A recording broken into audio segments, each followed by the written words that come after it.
দেখেন গরুর পূজা কিভাবে শুরু হয় পৃথিবীতে প্রথম। বনি ইসরায়েলের এক দুষ্ট লোক ছিল, নাম সামিরি। সে সবাইরে বলল তোমাদের স্বর্ণগুলো ফালাও। স্বর্ণগুলো ফেললো, বনি ইসরায়েলের স্বর্ণগুলোকে গলিয়ে গরুর বাচ্চা বানালো, গোবৎস। জিব্রাইল আলাইহিস সালাম যে জমিনে এসেছিলেন, ওই ফেরেশতার পায়ের নিচের একটু মাটি সে বুদ্ধি করে প্যাকেটে রেখে দিছিল।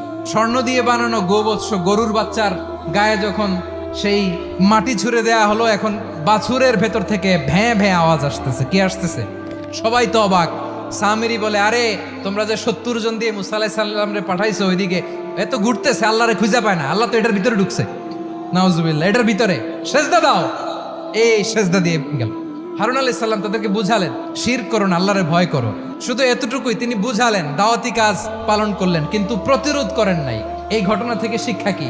শিক্ষা হচ্ছে, আপনি শিরকের আড্ডাখানা দেখলেও বৃহৎ স্বার্থে তাওহীদের দাওয়াত দিবেন, প্রয়োজনে আপনি ঐক্য নষ্ট করবেন না। সুবহানাল্লাহ পড়বেন না?